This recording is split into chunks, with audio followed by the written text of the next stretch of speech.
It was an ordinary afternoon, the kind that seemed repetitive inside a silent mansion. The maid hurried through the hallways, carrying a basket of clean clothes. The distant sound of children's laughter filled the air, coming from the garden. But in a matter of seconds, the peace turned to tension. Something was about to happen that would change all their lives forever. Outside, the little girl ran, unaware of the danger. Her light steps led her toward the deep pool, where no adult was keeping a close eye on her. The sun reflected off the blue water, creating a scene too beautiful to hide the danger. The attentive employee noticed the strange movement, and it was at that moment that her heart began to race. You won't believe how fast it all happened. A stumble, a muffled scream, and the girl disappeared into the water. Time seemed to stop in that second. The employee dropped everything she was holding without a second thought. There, between instinct and faith, she dove in with her clothes and shoes on, risking her own life.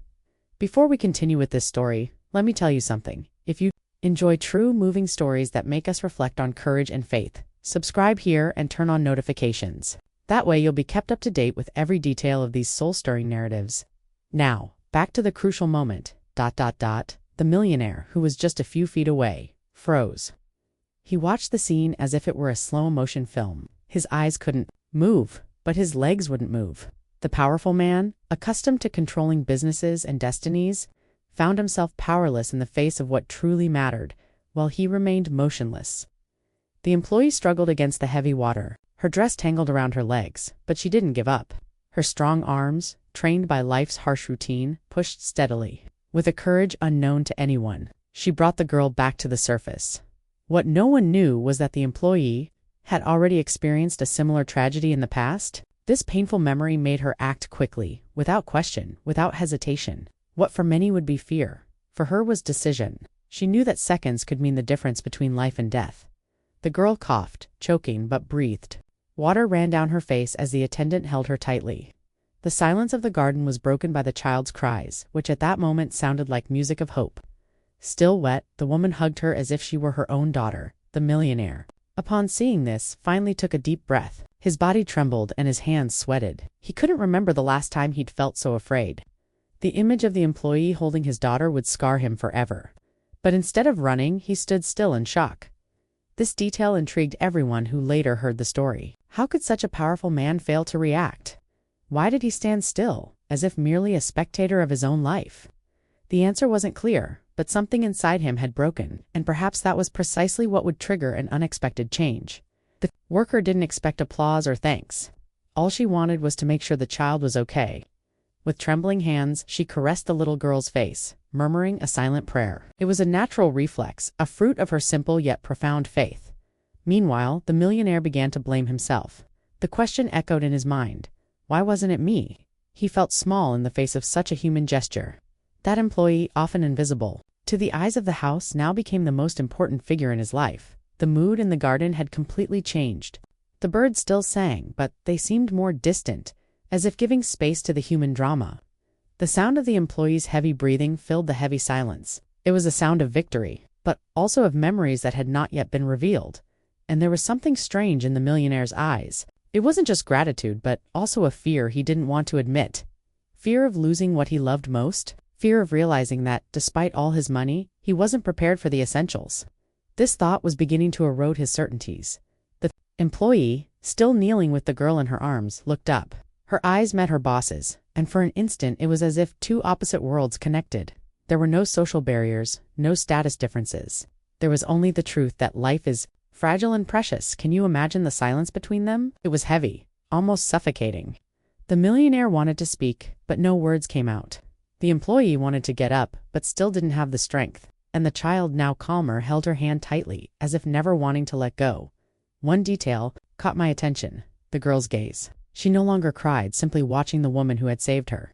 In her childlike eyes there was trust, there was affection, there was something difficult to explain. It was as if she had discovered, in that moment, a new connection that no one could erase. Deep in his heart, the millionaire knew something had changed. That scene would never be forgotten. With each passing second, he felt smaller before the strength of a simple woman, of humble origins, but with a giant spirit. This shook everything he believed about life. It was as if God had used that moment to open his eyes. An unexpected lesson delivered in the harshest way possible. The employee, unbeknownst to him, had become an instrument of something greater. The millionaire still didn't fully understand, but he sensed that the episode had a divine purpose. As the girl recovered, the employee began to shiver from the cold. The icy water ran down her body, but no one seemed to notice. The millionaire, still paralyzed, could only watch. The scene was simultaneously real and surreal. He couldn't believe it had happened before his eyes. Deep down, he feared his life would never be the same. But was he ready to accept that? Did he have the courage to look within and see his own fragility? These questions were beginning to arise, silently within him, and they still had no answers. Meanwhile, the house's employees ran over, startled by the noise. They saw the scene and were also shocked. No one expected that she, the most discreet woman in the house, would be the hero of the day. It was something that would change not only her relationship with her boss, but also with everyone around her. The girl, still clinging to the employee's neck, refused to let go. This made clear something no one dared say aloud. Perhaps a bond, greater than anyone imagined, was being formed there, and that bond would still have much to reveal in the coming days. The millionaire took a deep breath, trying to compose himself, but with each attempt he felt more lost. What did that inner silence mean? What exactly had stopped him? And why couldn't the image of the wet employee on her knees leave his mind? Have you ever been in a situation where everything happens so fast that your body stops responding? That was his situation. A man accustomed to acting cool in business, now exposed in his vulnerability. It was as if his life had been turned upside down in a matter of seconds. The employee, even tired, remained firm. Her eyes shone with emotion and relief. She wasn't seeking recognition, just the assurance that the girl was safe. But inside her, something had also changed. It was as if a cycle of pain was about to reopen. The millionaire finally approached, still hesitant. He extended his hand but wasn't sure whether to his daughter or his employee. This simple, incomplete gesture revealed a deep conflict. How could he express his gratitude? How could he deal with his own impotence in the face of such courage? And it was at that moment that the employee noticed something strange in his gaze. It wasn't just shock. It was something deeper, almost like a silent cry for help. This seemingly small detail would reveal secrets that were still hidden. The wind blew hard through the garden, scattering leaves across the wet ground. The scene seemed to follow the human drama, as if nature were witnessing a decisive moment. Nothing would ever be the same again, and the millionaire's silence still held untold mysteries. With his daughter now safe, the millionaire knew he needed to say something, but the words wouldn't come.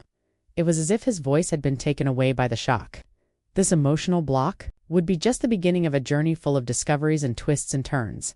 And in that instant, amidst rapid breaths and silent glances, an invisible door opened. The clerk had no idea, but her life was about to change as much as the millionaire's, because what happened there wouldn't end in the garden. It had only just begun. The garden, still damp from the drama, seemed suspended in time.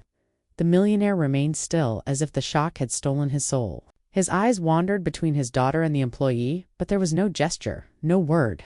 It was a dense, almost suffocating silence. A silence that spoke louder than any shout.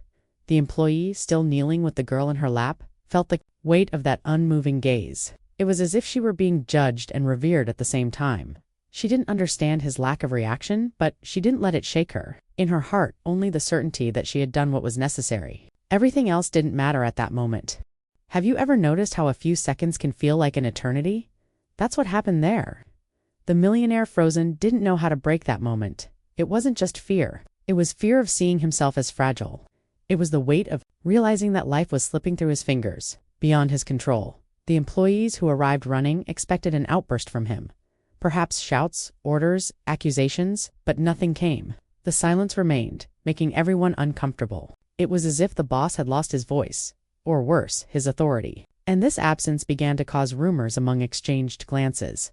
The employee gently handed the girl to her father, but he hesitated. His arms trembled as if unsure of how to hold his daughter. The confused child once again sought the arms of the woman who had saved her. This innocent gesture tore at his heart even more, leaving him speechless. The millionaire wondered, why wasn't it me? This question echoed like a hammer in his mind. All the money, all the power, all the security, nothing had prevented his daughter from nearly dying. Only one simple woman, invisible to many, had done the impossible. This contrast was too painful to accept easily. He tried to breathe deeply, but with each breath he felt smaller. It was as if the world had turned upside down. The silence, then, wasn't just a lack of words. It was the reflection of an internal war that was just beginning. The employees sensed this conflict, even though she didn't fully understand. Her eyes saw a man divided, stripped of his certainties. She felt no anger, only compassion. She knew that, somehow, God had allowed that moment to teach something greater. The millionaire, however, couldn't yet see the lessons. To him, everything seemed like a mess. His mind screamed for answers, but his mouth remained closed. It was as if he had lost his identity. And this vulnerability, exposed in front of everyone, was something he had never imagined experiencing. You won't believe what he did next. Instead of thanking her, instead of hugging his daughter, he simply turned his face away, as if he couldn't handle the intensity of the scene.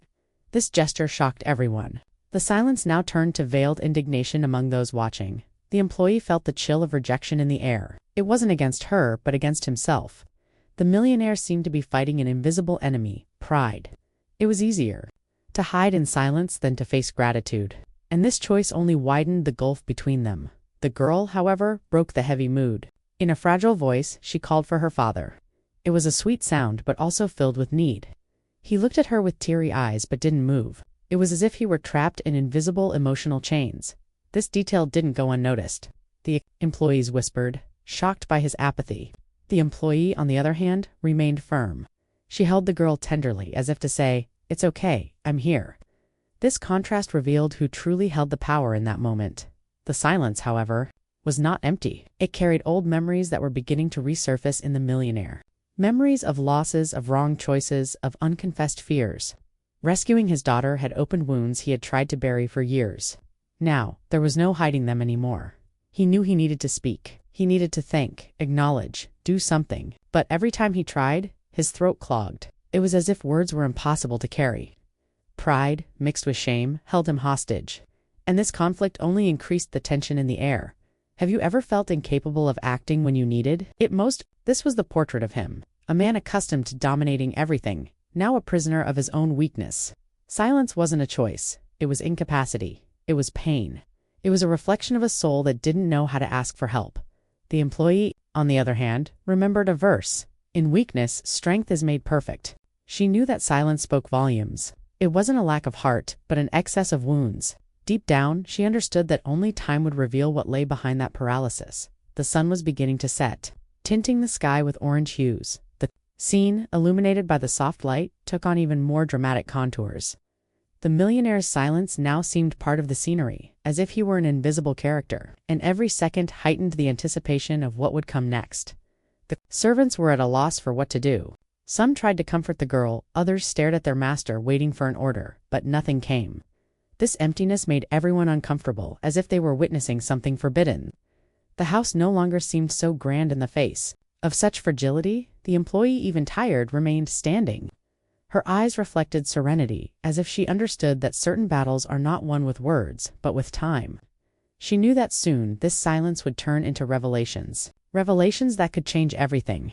The millionaire, lost in thought, remembered his own childhood. A time when he, too, needed saving, but no one was there. This distant echo explained much of his paralysis, but it was a secret he still didn't dare share. And this is where the story takes an even more surprising turn. Because his silence wasn't just fear or shame, it was also a sign that something bigger was about to surface. Something that connected past, present, and future in an unexpected way. The girl, innocent, shook the employee's hand. This simple gesture carried enormous power.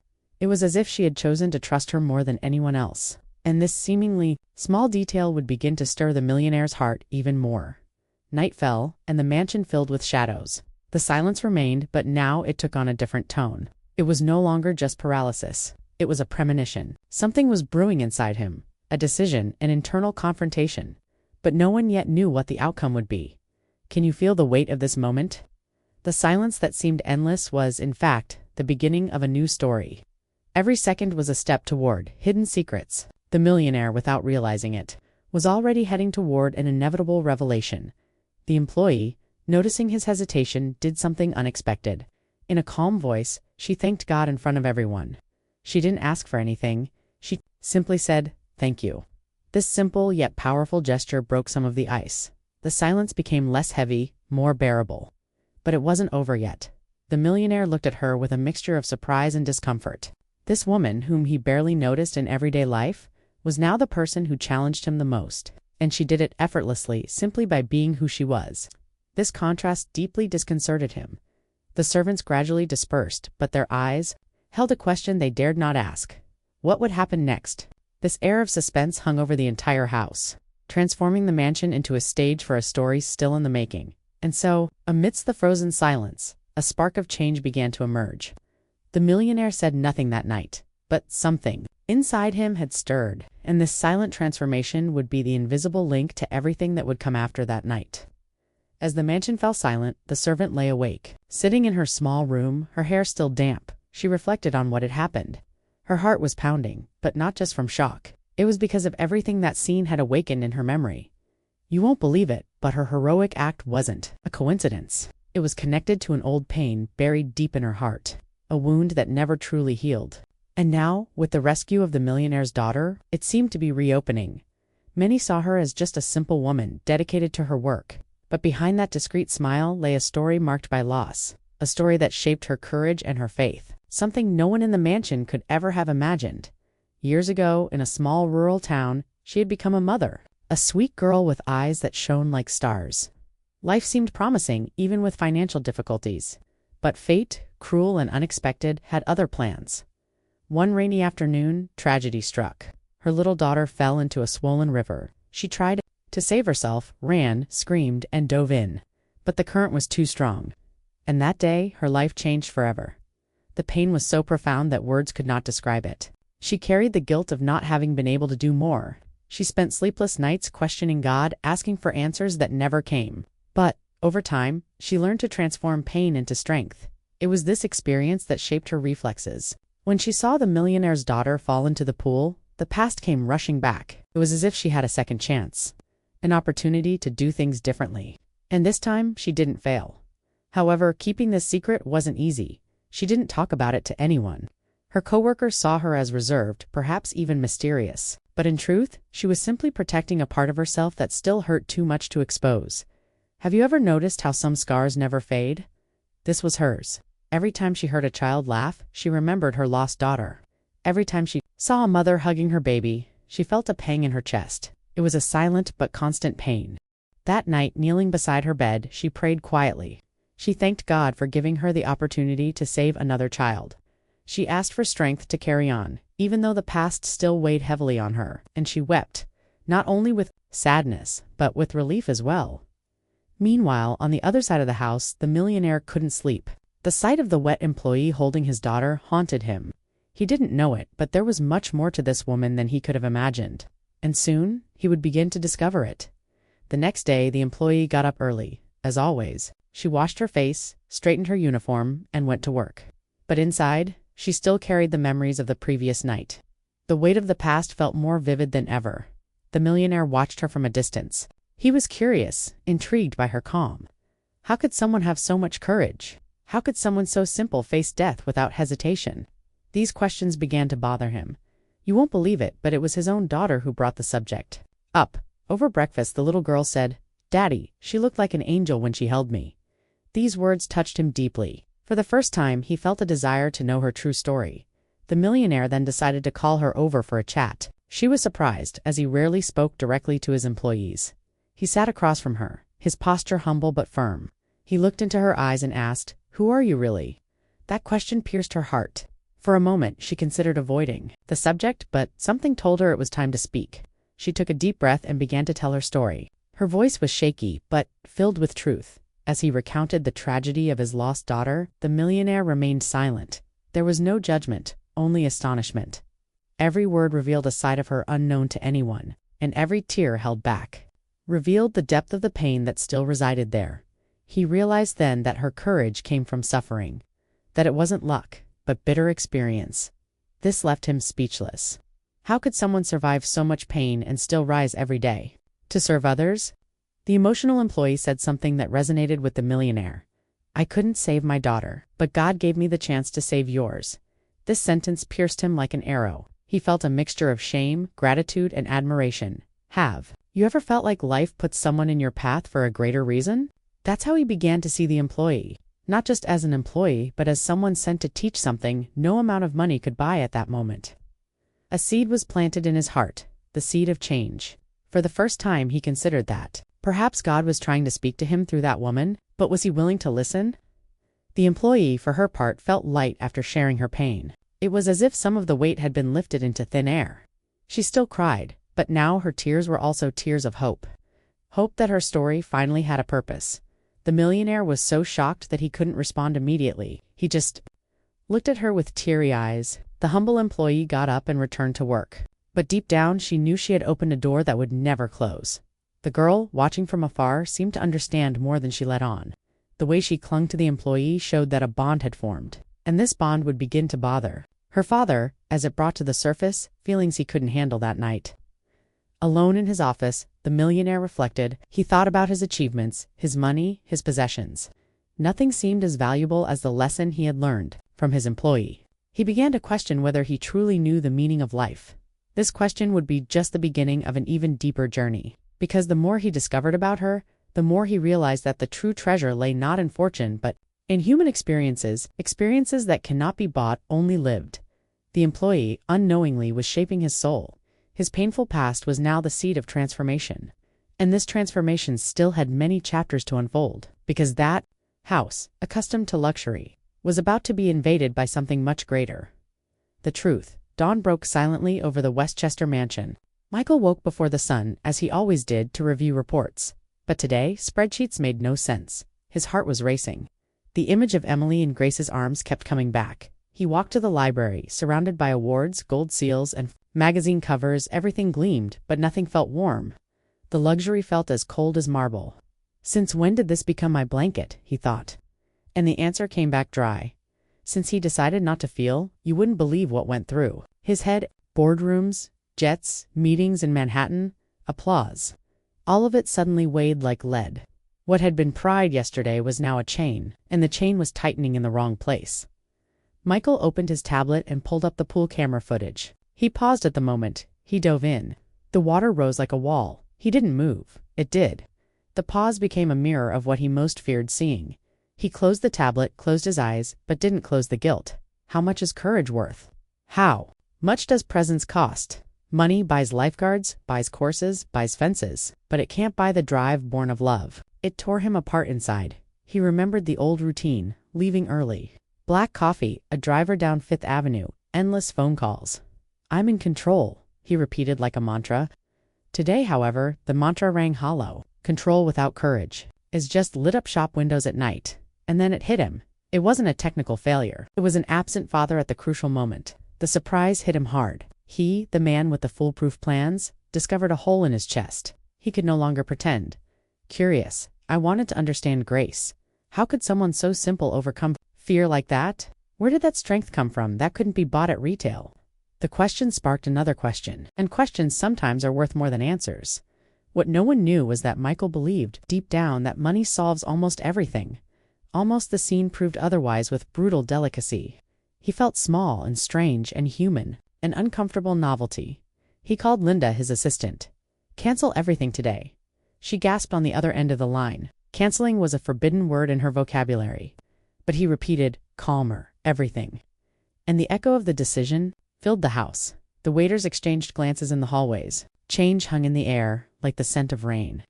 The boss's agenda had always guided the mansion's clock.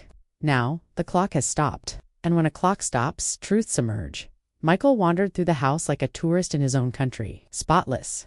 Guest rooms almost never used. A music room no one played. Expensive paintings that told no stories. Nothing bore the marks of a child's hand in the kitchen. The scent of cinnamon brought back an old memory. A morning in Ohio, his mother making French toast. Church bells ringing in the distance. He was a boy, unhurried, with no agenda. The past took him by the hand, grace upon grace. He remembered hearing on the wooden bench one random Sunday. The words vibrated in his chest like a tuned radio. It wasn't a sermon, it was memory, and memory sometimes is the path back. He opened a forgotten drawer and found his grandmother's Bible embroidered with her name. He leafed aimlessly until he came across a verse about treasure and heart. He read slowly, as if swallowing wind. Where is your treasure, Michael? The question needed no echo. This hit home silently. Wealth becomes a shelter, but it can also become a wall. A shelter protects, a wall isolates. He realized that, without realizing it, he had built walls that were too high, and from up there, no children's laughter can be heard. He remembered the last gala in Midtown, perfect suit, perfect speech, perfect smiles. He spoke of opportunity, community, the future. Now, the future itself had clear eyes and almost lost itself in the backyard pool. Emily appeared with a drawing. A sun, a pool, two figures holding hands. "Grace and I," she said proudly. Michael smiled on the outside and burned on the inside. Tenderness and jealousy strangely mingled. He felt a new feeling. Gratitude that made him want to run. Run from what? From the mirror Grace had accidentally turned over? "I need to thank you properly," he thought, and realized he didn't know how. He called the security chief at the side gate. He wanted to understand every detail, every second. He heard about the jump, the risk, the determination, no showy heroism, just genuine service. That comes at a different price. On the way back, he passed the edge of the pool. A forgotten slipper stopped him. A shiver came over him that wasn't coming from the wind. He closed his eyes and gave a soft, awkward thank you. It was his first honest prayer in a long time. He picked up the phone, dialed the pediatrician, confirmed. The tests double-checked everything was fine. Caring also means learning to ask questions. Then, with trembling hands, he opened the safe. A check, a bonus, an expensive gift. None of it seemed like enough language. You won't believe it, but he wrote a letter by hand. 2 sentences, 3 attempts, crumpled paper in the trash. Emotion doesn't follow protocol. The pen froze at the same point he froze at the edge of the pool. Dusk painted the sky orange over the oak trees. The mansion turned on its automatic lights, as always, but what lit something inside was a child drawing and a woman diving. Light from within is different. Maria, the housekeeper, appeared with hot chocolate. "It's good for the heart, sir," she said sweetly. He laughed for the first time that day, a short, shy laugh but genuine. Simple things making noise inside him. Michael looked out the window and saw the reflection of a man who no longer wanted to be a statue. "I need to talk to her. I need to listen." And he felt fear. Fear of falling apart in front of someone who saved him without asking for anything in return. He thought of the lost Sundays, the little league games he missed, the school meetings he delegated. You can't rewind the tape, but you can pause and re-record. "I hope" usually arrives quietly, as if it knows how to enter. He grabbed a coat, took a deep breath, and walked down the service corridor. The carpet absorbed his footsteps like a secret. Each closed door held an old habit. He would knock on one door, and, without knowing it, knock on another from the inside. He stopped in front of Grace's simple room. Warm light leaked from below. The sound of a soft radio, perhaps an old hymn. His heart raced like a first job interview. What if she didn't want to talk? What if he didn't know how to thank her? He raised his hand, hesitated, lowered it, raised it again. Pride and humility dueled in his fist. His daughter slept at the other end of the house, breathing quietly. Everything called for silence. He asked for courage. Then he knocked lightly twice. The doorknob turned slowly, as if respecting mysteries. Warm light outlined the door. A beginning fit in that crack. And the rest only night could reveal. The door opened slowly, as if asking permission to remain silent. Grace appeared. Her hair tied simply, her gaze calm and attentive. Michael took a deep breath, trying to calm his racing heart. The warm light from the lamp made everything seem more human. He didn't have a speech, just a choked apology. "Can I come in for a minute?" he whispered, afraid of disturbing the peace. Grace nodded and made room, as if making room inside her chest. The room was small but cozy, a flowery bedspread, an old radio, a worn Bible. Michael felt ashamed of the wide hallways outside. Here, only the essentials fit.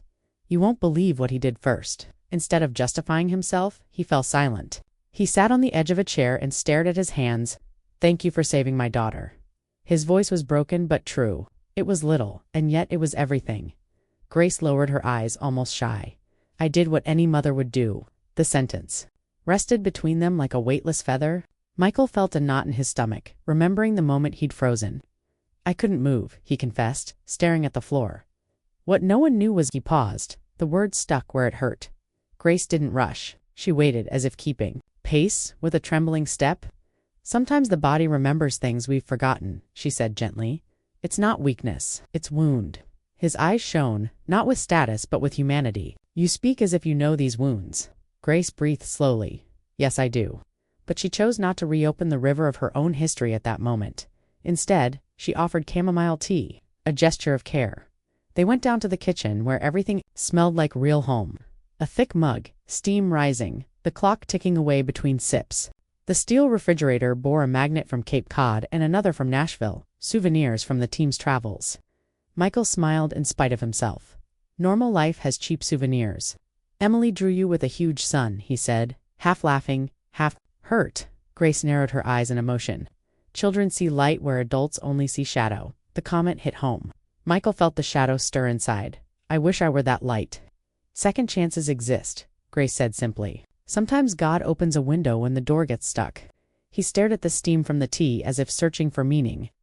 What if I don't know how to get through that window? She shrugged. Go through carefully and with company. Michael stared. At the wooden table, scarred from use. I want to understand you. Grace smiled discreetly. You don't have to understand everything. Just listen. The advice fell like a fine rain. He nodded, learning the difference between resolving and accepting. How did you keep your faith after so much hardship? He ventured. Grace touched the worn cover of the radio. With my daily bread, and with a verse that always comes to mind, love casts out fear. He spoke without a label, without argument, just a seed of hope. He took a shallow breath. When I was a kid in Ohio, I almost lost someone in a lake one winter. The memory came back cold as creaking ice. Since then, water has paralyzed me in certain memories. The sentence hung in the air. I thought I was over it. Grace didn't ask for names or details. She simply offered her presence. There are memories that God doesn't erase. He heals. The silence that followed wasn't empty. It was healing. Michael realized that sometimes the best sound is two mugs hitting wood at the same time. I want to do right by Emily, he said more firmly. But I don't have a manual. Grace smiled sweetly. A manual is a small routine. Looking into someone's eyes, asking about a drawing, listening to a bedtime story. He laughed. I can do that. And pray together if it comes naturally to you, she added, not imposing. A simple line, a thank you, at the end of the day. Michael stared out the dark window onto the garden. I've forgotten how to pray. Grace shook her head. It can be relearned. He cleared his throat awkwardly. Can I ask? You two pray for us? She nodded, clasping her hands respectfully. The prayer was short, unadorned, asking for protection, wisdom, and peace. Michael opened his eyes slowly, feeling his chest less heavy. I thought about giving you a bonus, an expensive gift.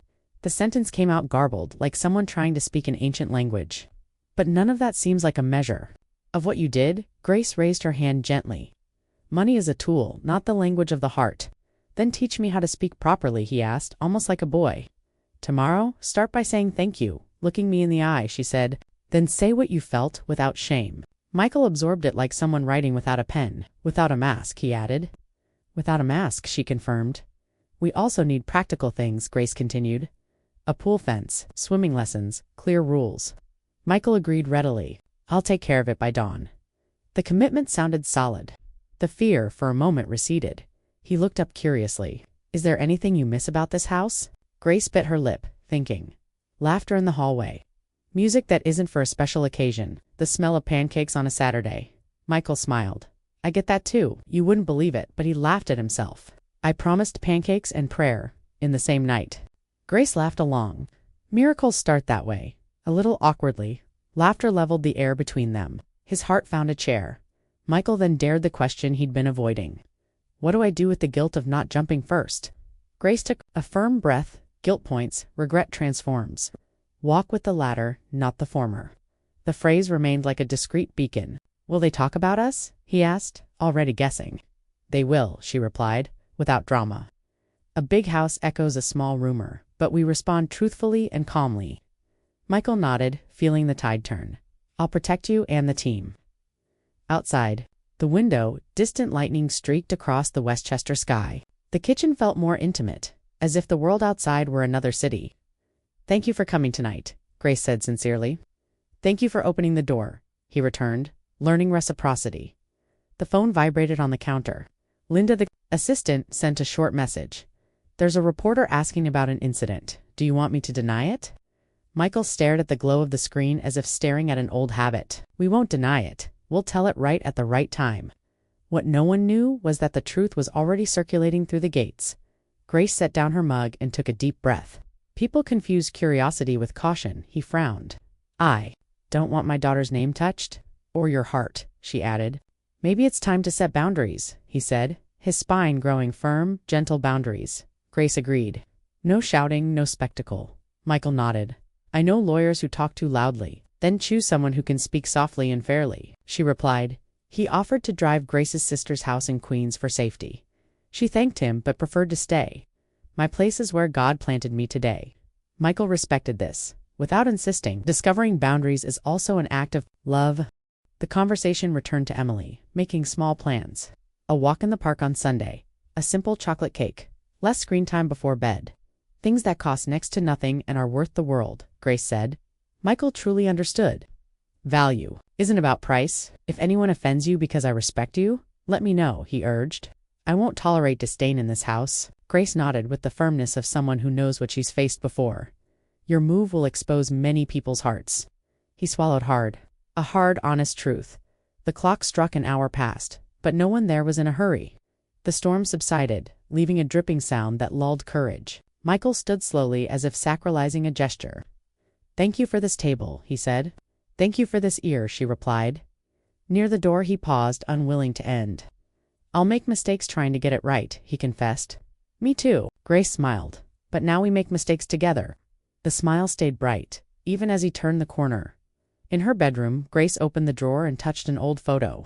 The pain no longer throbbed as before. It transformed into gentle tenderness. She closed her eyes and gave thanks for the life of the girl sleeping on the other side of the house. Miracles come in small steps. Michael walked through the dark corridors, as if crossing a bridge. Each painting on the wall seemed less important. His head was full, his heart lighter.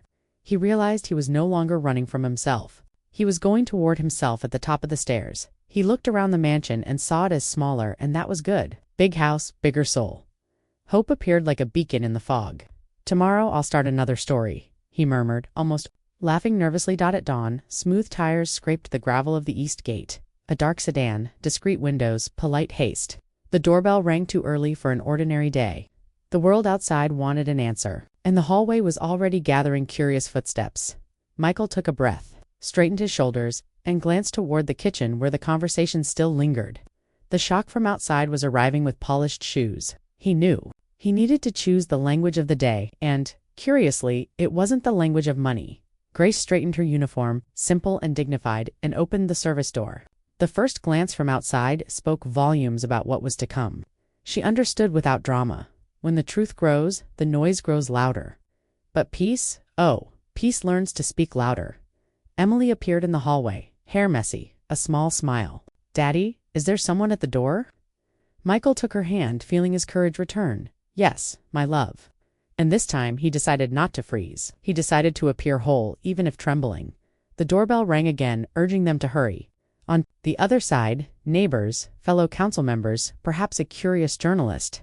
Inside, a house relearning to breathe. The day promised chaos, but also a path forward. Michael squeezed his daughter's hand and looked at Grace. A silent agreement passed between them. We go together, their eyes said. And the rest? The rest the world would see, with astonishment. And haste, later this morning. The morning had barely begun when the mansion's gates filled with curiosity. Luxury cars parked in an almost rehearsed manner. Westchester neighbors, accustomed to cocktail parties and discreet dinners, appeared, feigning concern but eager for comment. The pool incident was already spreading faster than news on Wall Street. Michael walked down the stairs with Emily by the hand. Grace, in the background, stood firm but discreet. The hubbub came like a cold wind through the open windows. Did you hear? It was the maid who saved the girl. The voices echoed with surprise disguised as interest. Society doesn't forgive when hierarchies get mixed up. You won't believe the scene at the gate. A neighbor, a lady in an elegant coat, spoke too loudly. It's admirable, but imagine the embarrassment for the family. The word embarrassment cut like a knife. Grace pretended not to hear, but Michael heard. And this time, he didn't stay silent. The embarrassment would be losing my daughter, she replied firmly, staring at her neighbor. Silence fell over the group like unexpected rain. The whispers ceased for a few seconds. Grace lowered her eyes, not wanting to be the center of attention, but Emily smiled and shook the employee's hand. The gesture spoke louder than any gossip. Inside the house, the servants were divided. Some proud commented that Grace deserved recognition. Others, insecure, feared that her favor would become a privilege. Will she boss us around now? They whispered in the hallways. The mansion seemed too small for so much noise. Michael called a small meeting in the main room. He wanted to confront the curiosity head-on. With a firm stance, he publicly thanked Grace in front of everyone. My daughter breathes because of her. The sentence struck like a thunderbolt. Some applauded, others looked away. The elite didn't know how to digest such humility. What no one expected was the human tone of his speech. It wasn't a gala speech, it was a father's confession. No amount of money could have done what she did. The phrase echoed. Some guests swallowed hard. They were used to seeing Michael as a strong man, not a vulnerable man. An old friend approached later, whispering, "Michael, be careful, you're exposing too much." He replied coldly, "The truth doesn't expose me, it sets me free." Grace listened. From afar and sighed, silently. It was the first time anyone had defended her like this in front of so many powerful people. Can you imagine the scene? Crystal glasses trembling in hands, glances exchanged, comments between lines. The atmosphere was charged. But at the center, an unlikely triangle, the millionaire, the employee, and the child who united them. It was too uncomfortable for the elite to feign naturalness. The news didn't stop at the gates. That same day, gossip columnists spread the story, discreet but sharp headlines. Inheritance saved by humble hands. Millionaire father watches, but the maid takes action. The words flashed on screens from Manhattan to Miami. The scandal was unleashed. Michael received calls from concerned partners. "Your image is at stake," they warned. But he, tired of the same old dance, replied, "My life is worth more than image." The partners remained silent, unsure if this was a strength or a weakness. Grace, for her part, simply continued her work. In the neighborhood, churchgoers commented after the service. It was the hand of God, for sure. Others, more skeptical, whispered about hidden agendas. The simple truth became social theater. But in Grace's heart, there was only gratitude for having had the chance to save Emily. Inside the mansion, Emily stuck by her side constantly. This made her even more uncomfortable. "The girl is too attached," commented a distant cousin of Michael's. But no one could separate the child from the bond that had formed. And this bond was beginning to shake the very foundations of the house. "You won't believe it, but," even Emily's school commented. Some mothers applauded Grace's courage. Others whispered about dangerous combinations between employer and employee. Prejudice was masked by concern. Michael heard it all but chose to ignore it. He learned to focus on the essential. Grace, despite the pressure, remained serene. He remembered a verse, "Blessed are the meek, for they shall inherit the earth." "I knew I didn't need to respond to every comment." His silence was more eloquent than 1,000 excuses. But that silence also provoked even more chatter. Michael, on the other hand, was beginning to feel uncomfortable with the disdainful looks. For the first time, she felt the urge to protect Grace, not just as an employee, but as a person. This feeling was new, strange, but powerful. And society noticed at dinner that day. A relative dared to say, "You can't lower yourself, Michael." He dropped his fork and glared. "I don't lower myself when I recognize the one who saved my daughter. I raise myself up." The table froze. Grace could hardly believe she'd heard it. Emily clapped her hands. The backlash continued in the following days. Invitations to events dwindled. Friends of convenience disappeared. But Michael didn't mourn. He discovered that a friendship based on appearance isn't a friendship, it's a contract. And contracts can expire. Grace, on the other hand, felt the weight of her routine. Squinting glances at the supermarket, fake smiles at the bus stop. "That's her," they murmured. But there were also those who approached her with genuine respect. A woman at the market said, "You were an instrument of God," and that brought tears to her eyes. Have you ever felt the truth divide? That's what happened there. Part of society rejected it, part admired it, but no one remained indifferent. The shock was inevitable, and this shock shaped not only Michael and Grace, but everyone around them. Michael realized that, for the first time, he was willing to sacrifice status in exchange for truth. And this realization surprised him more than any gossip. The weight of wealth seemed to shift, giving way to something lighter, purer. Emily, oblivious to social conventions, simply followed her childish intuition.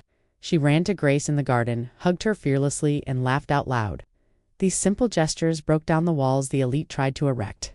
A child's heart spoke louder than the pride of adults. Society's shock reached the security team. Some complained, feeling that Grace's presence attracted too much attention. Others defended her, recognizing that without her, there would be no boss to protect. Even the toughest among them bowed to the truth. One night, Michael and Grace met in the hallway after a tense dinner. "They're talking about us," he admitted. "Let them talk," she replied calmly. "Truth walks with firm feet. Lies run, but stumble." He smiled, comforted. The following Sunday, Michael showed up with Emily at the neighborhood church. Many whispered, surprised to see him there without security or protocol. Grace was already seated in a discreet pew. Their reunion before the altar seemed destined, and the looks only confirmed. Something bigger was happening. The news grew. Louder newspapers explored the narrative like a soap opera. Some spoke of scandal, others of miracles. But Michael and Grace learned to walk in the middle, ignoring labels. Real life doesn't fit in headlines. It fits in daily choices. You wouldn't believe it, but even the company's shareholders started asking, "Is everything okay at home?" they insinuated. Michael replied firmly, "It's better than ever." And this firmness, paradoxically, was more frightening than the gossip itself. Society's shock, however, wasn't the end. It was the beginning. Every comment, every sidelong glance opened doors to long-held secrets, because Michael's past and Grace's past still concealed unthinkable connections, and those connections were about to emerge. The house woke to a strange sound, a doorbell ringing too early for Tuesday. Maria appeared in the library with a brown box with no return address, marked simply Archives, Ohio. Michael frowned. Ohio was ancient. God in memory knew that. He picked up the box cutter, as if opening a packaged past. Inside, a yellowed clipping from the Willow Creek newspaper. It was autumn. Heavy rain, the riverbank giving way. A blurry photo of a young girl clutching a flowered blanket to her chest. Lily Whitaker, 2 years old. Michael felt the air drain from him. The word Whitaker hit him like a siren. You wouldn't believe the detail that followed. Drainage discussions involving Carter developments. The sentence chilled the entire room. He ran his hands slowly over his face. Carter, his last name. The river was entering the office as if demanding an audience, and he had nowhere left to hide. "Linda, I need the Willow Creek files. 2008, she said, her voice firm on the outside, trembling on the inside. The assistant arrived with a gray folder, labeled with ancient care. Memos, printed emails, a copy of the agreement, his father's signature at the bottom. A fountain pen that seemed to be bleeding. The agreement mentioned a fund for county water safety initiatives, and a check made payable to G.Y. Whitaker. Michael hurriedly searched for it. There was an undeposited receipt. No clearing stamp, no settlement date. It was as if money had knocked on the door and the pain hadn't opened. He closed his eyes for a second, summoning courage. Then he walked to the laundry room where Grace was folding sheets with the calm of someone praying while working. "Can I talk to you?" His voice was low. He held the clipping like a hot coal. Grace saw the paper and paled. The world stopped at the name Lily. Memory exploded with colors, water, sirens. "She's my daughter," Grace whispered, with the firmness of someone who no longer avoids speaking. Michael nodded, not trying to cut corners. "My father, my company, there was drainage work." The words felt like gravel in his mouth. Grace took a deep breath as if counting to 10 with God. "I received an envelope. Years later, a check and a note with a verse." She opened her hand and showed a card folded with time. "He will wipe away every tear from our eyes." Michael recognized the handwriting immediately. It was his father's. "I never deposited it," she confessed, looking straight ahead. "It looked like money from the river that took my daughter. I couldn't do it." The silence that followed wasn't an accusation. It was old grief taking over. Michael, defenseless, simply said, "I'm sorry, not as an executive, as a man, as a father." What no one knew was that the agreement had a second page. Linda found it on a piece of plastic. "Establish the Lily Whitaker Fund for Life-Saving and Swimming Training at the local YMCA." The document was signed, but the bank stamp said inactive. A promise sleeping buried in the dust. "I took a free course at the YMCA that summer," Grace recalled, surprised by her own memory. "I was a volunteer with a Red Cross instructor. I learned techniques that I used with Emily." The kitchen felt too small for so much meaning. The past touched the present and turned on a light. Michael stared at Linda. "Check who funded that program." Minutes later, she returned with an email from the YMCA archive. "Anonymous donor, Carter Family Trust." The ground seemed to shift. The same surname that carried guilt had planted a seed that taught Grace how to save. He stumbled with an absurd mix of gratitude and shame. "My father tried to fix it in some crooked way." Grace held the card with the back, like someone holding a bridge. "God writes straight on lines that we bend," she said, without fighting theology, just a mother's heart. "You won't believe it, but Maria, who saw everything and spoke little, appeared with an old key. I found it in the attic, sir, Mr. Carter's trunk." The three of them went upstairs. The trunk smelled of cedar and memories. Among the black and white photos was an unstamped letter addressed to the young mother of the river. Michael opened it with trembling hands. His father's letter was short, simple, and awkward. He apologized for not having prevented it, promised the fund, and spoke of grandchildren who would one day learn to swim without fear. "If you ever refuse to accept money, please accept that I will never forget the name Lily." The tears came unbidden. Grace leaned against the window, looking out at the garden that was shining back in the sunlight. "I thought no one remembered her name," Michael spoke almost in a whisper. My father did, and now I do too. The name Lily spread its fragrance through the room, like spring insisting on returning. At the bottom of the trunk, another envelope. The fund's bylaws never activated. Line by line, a good idea that stalled halfway. Michael came downstairs, already decided, let's activate it today. Let's expand, not just in the county, to every place our company has water. Grace held back her momentum gently. Do it for the right thing, not for the noise. He nodded, understanding the difference between remorse and regret. Without marketing, he assured her, with truth. The word truth rang like a church bell on a clear morning. Linda, always practical, was already lining up phone calls. Bank, YMCA, legal. There will be tough questions, Michael. He took a breath. I owe you answers, and also change the sentence. Seemed to inaugurate a new language within him. One Emily would understand without subtitles. Have you ever felt the sky open a crack and fresh air rush in? This was it. Grace opened her grandmother's Bible and tucked the letter into the back. He will wipe away, she repeated softly. It wasn't a formula, it was courage for the next step. Michael realized he needed forgiveness, and perhaps an offering. In the living room, Emily appeared with a new drawing. A river, 2 banks, and in the middle a bridge named Lily. It's our bridge, she said proudly. Michael and Grace looked at each other, speechless. A child draws theology without knowing it's theology. The phone vibrated on the desk with a number familiar to the board. We need to talk about legal exposure and liabilities, said the voice on the other end. Michael stared out the window and calmly replied, we need to talk about responsibility and legacy. On the other end, silence. Inside, stubborn peace. An old email appeared on Linda's computer as if the system were bringing back memories. It was from a pastor at Willow Creek, thanking her for the fund's pledge and asking if he could honor Lily with a free swimming lesson. No one ever responded. The glitch hurt more than the headline. I'll answer now, Michael said, taking the keyboard as if grabbing a hand. He wrote slowly, with bullet points, without catchphrases. Grace watched and prayed softly, asking for wisdom and gentleness. Simple words are sometimes more powerful than grand speeches. Maria brought freshly brewed coffee, the smell of an Ohio morning. Strength, boss, she added, and tenderness. Michael smiled. Both, please. He realized that strength without tenderness builds walls. Tenderness without strength doesn't sustain bridges. We need both. You won't believe it. But in the file was a receipt for Grace's enrollment in a night school years ago. A scholarship from anonymous donors. She held the paper close to her face. I got my certificate because of this. The circle closed another notch. Life has these payments that are delayed, but they arrive. It wasn't just reparations. It was an investment in you, Michael said respectfully. Grace nodded, her eyes moistening. I used it to take care of people, and now to save your daughter. They both stood before the invisible bridge that stretched. Across the room, outside the neighborhood continued to tell its own stories, but inside the truth was taking shape. Note by note, society's shock was counterpointed by reconciliation. And reconciliation, when true, doesn't need a microphone. It needs a step. Michael then said what hurt the most. I froze at the edge of the pool. Just like I froze at the lake, kid. Grace didn't ask any more questions. She simply placed her hand on the back of the chair, as if to say, you're not alone anymore. Her presence was worth more than a manual. He went down to the office and called the legal department. No maneuvering, no threats. We'll acknowledge, repair, and educate. The lawyer coughed in surprise. This is going to cost money. Michael quickly replied, it's going to be worth it. Sometimes the right calculation doesn't fit in the spreadsheet. It fits in the conscience. Grace asked for a break in the garden. She walked along the edge of the pool, slowly, as if talking to water.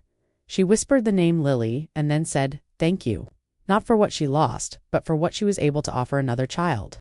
It hurt and healed at the same time, like a vaccine. Emily ran to her with a beaded bracelet. It's for you, Miss Grace. It's river blue and sun yellow. Grace knelt, receiving the gift like a sacrament. Michael watched from afar and understood. Some offerings are small in the hand, but immense in the sky. Do you realize the surprise that was yet to come? Maria reappeared with a smaller box.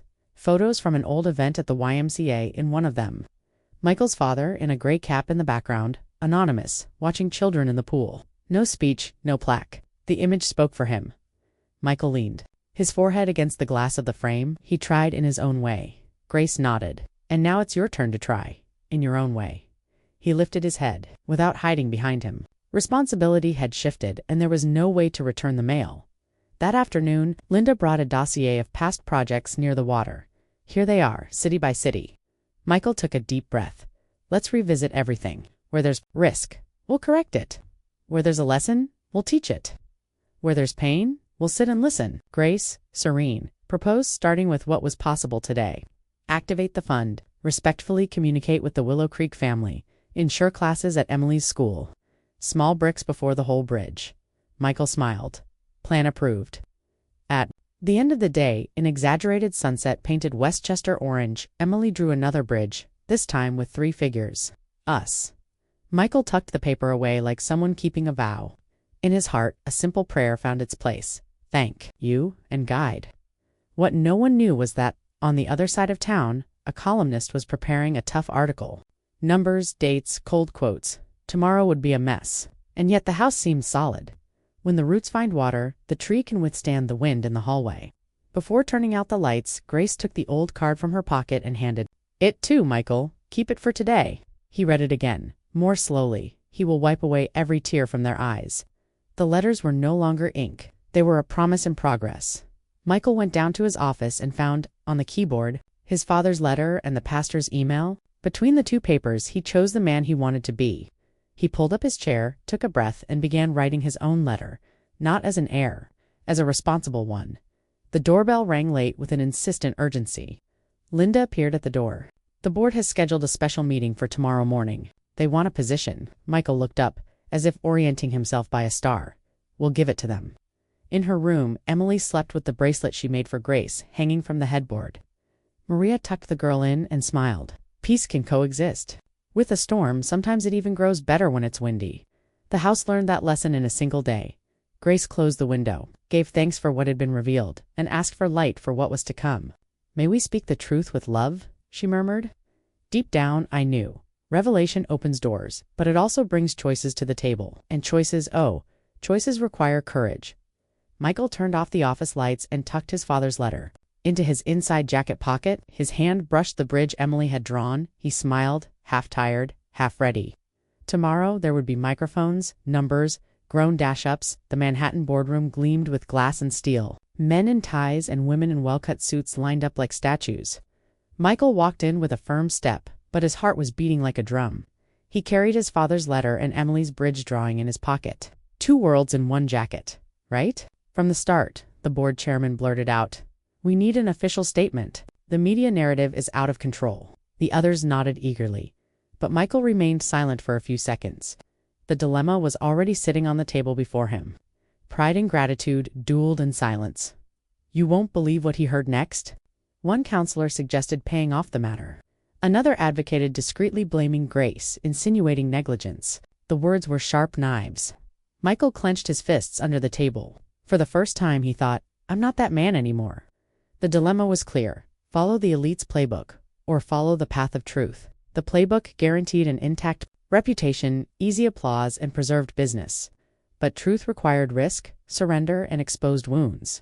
He looked out the glass window and saw not Manhattan, but the reflection of the Westchester pool. My daughter is alive because Grace jumped. Where I froze. The sentence slipped out with unexpected firmness. The council exchanged uncomfortable glances. They weren't used to vulnerability at this table, but Michael knew it was there or never. The dilemma was over. A partner countered. Michael, you're going to destroy the Carter family's image? Decades of legacy thrown away because of a maid. The silence after the word maid was heavy as lead. Michael took a deep breath and replied, She's not just a maid. She's the reason my daughter is alive. The table froze. It was more than gratitude. It was a statement of position. The dilemma was taking shape, sacrifice status, or honor the truth. Michael knew the next few minutes would define more than business. They would define who he truly was. He ran his hand over the letter in his pocket and gathered his courage. He remembered the verse, where your treasure is, there your heart will be also. He was ready to confess that treasure wasn't actions, but people. Pride tried to scream, but was drowned out by the sound of Emily's voice saying, Grace is my angel. The dilemma was beginning to unravel. I want to activate the fund my father never completed, he announced. I want Lily Whitaker's name on every public pool, on every swimming lesson we fund. An indignant murmur ran around the table. This will cost millions, someone retorted. This will save lives, he countered. Have you ever seen courage make a room smaller? That's what happened. The space once dominated by status now breathed humanity. But not everyone accepted it. Two counselors stood up, irritated, threatening to quit. "I'd rather lose partners than lose my soul," Michael said firmly. The meeting ended without consensus. Michael walked out with firm steps, but his heart was still struggling. Pride tried to return, whispering, "You'll lose everything." But gratitude responded, "You've already won what matters." The dilemma was no longer about money. It was about an invisible inheritance. Back at the mansion, Grace was waiting for him in the garden, so she asked calmly. Michael sighed deeply. "They want silence. I want the truth." Grace nodded, as if she already knew the answer before hearing it. The dilemma was now hers too. Remain discreet, or accept the center of the story. Emily ran up to them with another drawing. This time, a giant red heart, with 3 people inside. "It's us," she said, smiling. Michael felt his eyes well up. His daughter's purity showed the answer had been there all along.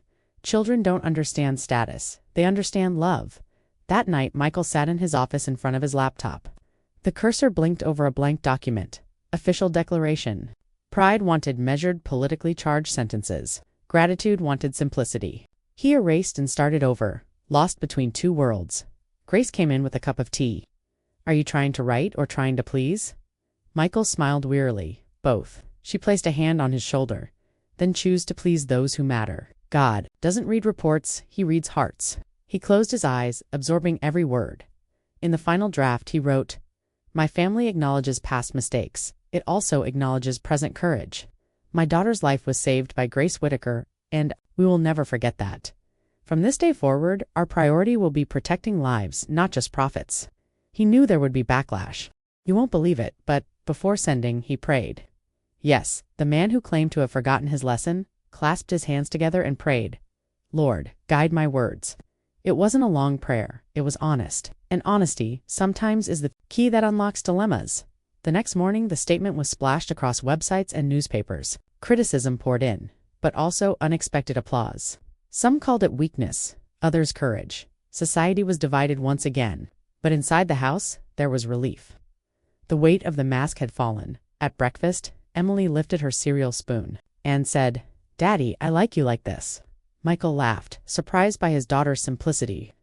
The dilemma seemed too complex in the glass halls, but too simple in her eyes. Truth sometimes has a childish voice, but the elite doesn't forgive easily. Longtime guests cut ties. The board demanded figures. Investors pressed. The moral dilemma had no quick end. Each decision required renewed courage. Michael knew he had to choose every day between applause and conscience. Grace calmly reminded her, "It's not about winning an argument. It's about living truthfully." Michael listened to her like someone listening to a compass. Pride still whispered in his ear, but it no longer held the same power.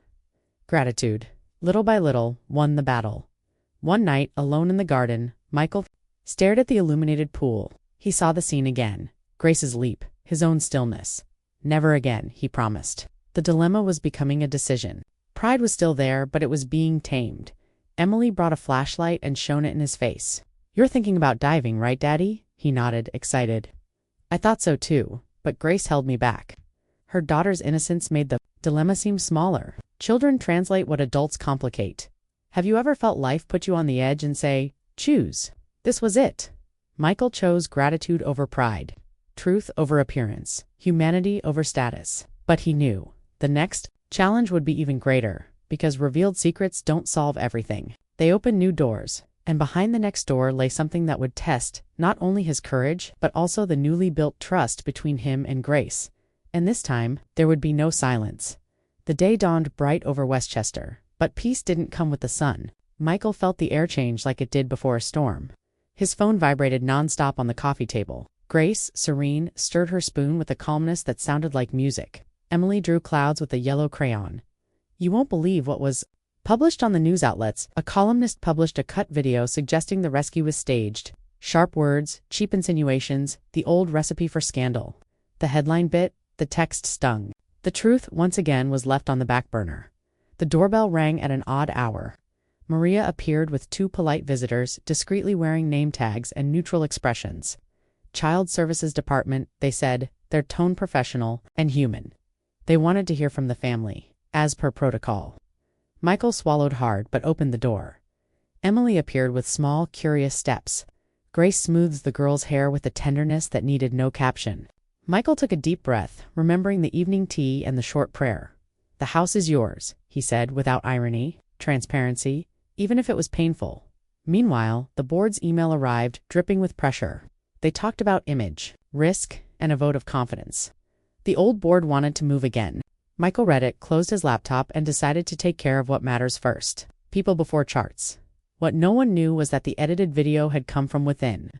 A resentful former security guard had sold excerpts to the press. Precise. Cuts veiled malice. Connor, a well-known movie name, small courage, deep pockets. Betrayal was a soft touch, Michael called him. The voice on the other end offered tired excuses. "It was a misunderstanding. I needed money. I didn't think about the consequences." "I did," Michael thought silently. "You'll answer for what?" "You did," he said, without raising his voice. Grace, upon hearing this, didn't celebrate. She closed her eyes and whispered a brief prayer. "May justice be clean and mercy be possible." The house seemed to breathe with her. When the heart calms, the hallway widens. You won't believe what Maria brought from the pantry. A doorbell camera from the neighbor, an old installation request, forgotten in a box. They connected it, and the history appeared as if returning time. There was a wide angle of the garden. No cuts, no tricks. The video showed the stumble, the dive, the urgency. It showed Michael paralyzed, yes, and Grace flying over the water. It also showed employees running, people screaming, life happening unscripted. The whole truth without malicious captions. A breath of relief. Michael could have kept that to himself, to negotiate silence. He chose otherwise. "We'll publish the full video," he said calmly. The publicist trembled on the other end of the line. "It's risky." "It's true," Michael replied, ending the discussion. The post was short, unvarnished, just the video and a sincere quote about gratitude and safety. The reaction came like a tidal wave. Haters slammed it, but mothers, fathers, and ordinary people flooded in with support. The sound of kindness is quieter, but it lasts longer. The social services visitors finished their conversation in Emily's office. They saw drawings, heard stories of promised pancakes and simple prayers. They noted the living, uncontrived bond. With Grace, they took notes with professional discretion. They left with a thank you that felt like a blessing. The next surprise came from the paper and the pool. An independent technician checked the edge alarm. The report delivered a punch. Maintenance not completed, testing skipped, signature adjusted. The supplier was an old friend of a counselor. The web was set. Michael stared at the spreadsheet and saw more than numbers. He saw lives that could depend on a beep that didn't beep. His indignation came clean without any fuss. Immediate termination and audit of all the homes we serve, he decided. Truth, ironclad. The friend tried calling, swearing he'd made a mistake. It was just a delay. Michael didn't buy the excuse and decided not to use the service anymore. "No shortcuts," he said, dismissing his old comfort zone. "Sometimes losing a contact is like gaining a column." Grace listened to the summary and nodded with that gentle firmness, justice, mercy, and humility. Walk in these three. It wasn't a sermon. It was a pocket map. Michael stored the words like someone storing dry matches before a hike. The press conference took place far from a fancy hotel. It was at the community center next to the YMCA pool. Low ceilings, the smell of chlorine, children laughing in the hallway. Michael spoke briefly but clearly. He announced Lily's fund and free classes. The room was divided, as always. Some applauded with teary eyes. Others frowned, smelling a strategy. Michael wasted no time convincing the skeptics. Time and the children would be his answer. Upon returning, an envelope with no return address waited on the carpet. 2 crooked sentences, jagged letters, "Go away, don't belong."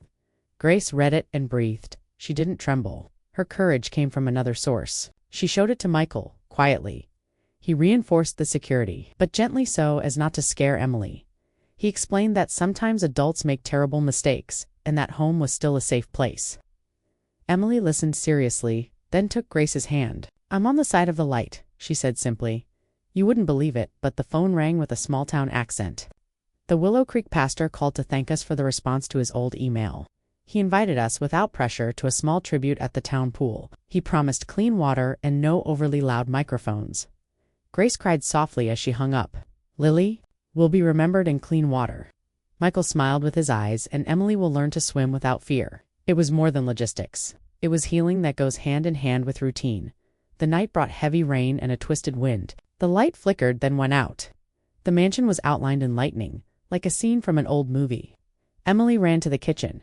Grace lit candles. The The silence wasn't frightening when hands were clasped together in the darkness. They heard hurried footsteps in the side garden. They weren't animals, they were people. Maria pointed to the screen of her battery-powered camera phone. A hooded figure stood near the electrical panel. Michael called the police in a voice that didn't shake. The figure escaped but left a clue. An old security badge. Connor, once again, on the edge of danger. The police patrolled, took statements, and organized a search. The house breathed a sigh of relief when the lights came back on, though the tension lingered a bit in the morning. The sky turned an exaggerated blue as if apologizing for the storm. Neighbors arrived with casseroles and bread, a gesture typical of an American neighborhood that still remembers the word community. Some apologized for their hasty judgments. Others simply hugged without saying a word. Michael realized that, amidst the chaos, something had been born. The house was no longer isolated atop a hill of glass. There were people, there were names, there was life entering through the kitchen door. Pride loses strength when the table grows. The board, however, scheduled another meeting. They wanted spreadsheets, deadlines, and detailed controls. Michael prepared documents, but also brought people's stories. Stories are given with heart. Not everyone can read, but those who can change? Grace received a message from Emily's school. A new water safety project, open volunteering, and parents invited. She smiled, hands in her apron. "I can help," she replied. It was service, not a stage. It was the kind of yes that moves a city. You won't believe the last request. The local YMCA asked if Grace would be willing to say a few words at the first class in the back. Nothing long, nothing solemn. Just because safe water needs brave people. She hesitated. She hesitated more out of humility than fear. Michael gently encouraged. "Your voice is a bridge." Emily clapped her hands and her beaded bracelet jingled like a bell. Maria prepared a simple chocolate cake with homemade frosting. It was the house celebrating what truly matters. That afternoon, the initial audit reports arrived. There were more pools with lazy alarms, more poorly maintained contracts, more expensive tricks. Michael didn't shy away. He signed corrections, notifications, and mandatory training. The right path is rarely the shortest. Grace and Emily walked past the edge of the mansion's pool. Now with a new fence and a tested alarm, Emily tossed a rubber ducky and laughed out loud. A child's laughter is a seal of approval. Grace gave silent thanks. It was a prayer without words. On the porch, Michael received one last call from the columnist. He wanted an exclusive interview with sharp questions. Michael declined. "Come to the open class tomorrow. Look the children in the eye. Then write whatever your conscience tells you." The silence on the other end spoke volumes. The sun set, tinging the oak trees with gold. The house lit its lights, not out of fear, but for a private celebration. A heavy day ended with bread, chocolate, and small plans. Hope sat at the table and asked for a permanent place, and yet no one there thought the story was over. The unexpected turn had opened new paths.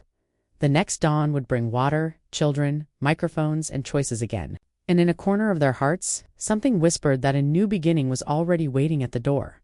The day dawned with the scent of chlorine and fresh bread. At the community center, the pool lights came on early. Children arrived in sweatpants, towels slung over their shoulders, courage in their pockets. Grace arranged the floats like someone setting a party table. Michael took a deep breath and let his heart sink in first. The smiling YMCA staff welcomed them without fanfare. No red carpet, just a simple, clean floor. Emily held her father's hand with gentle strength. "I'll try again today," she said softly, and he replied, "I'll try with you." You wouldn't believe it, but the old fear seemed less there. Light music played in the background, parents' voices mixed with giggles. The echo of the water brought memories and, at the same time, peace. Grace observed each face with the attention of a shepherdess, and the clock finally seemed to be on their side.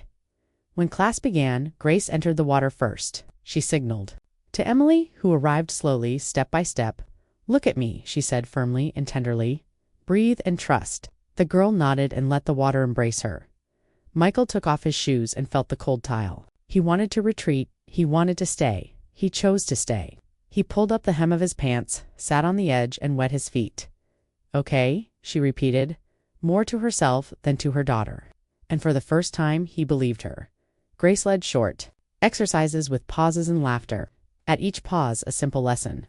Love casts out fear. She spoke without imposing, simply offering a path. Some parents nodded, touched without knowing why. The sky seemed closer to the pool. The press stayed out, rightly so. Real life, not the script, ruled. The Willow Creek pastor sent a short note, folded like a prayer. "We are with you."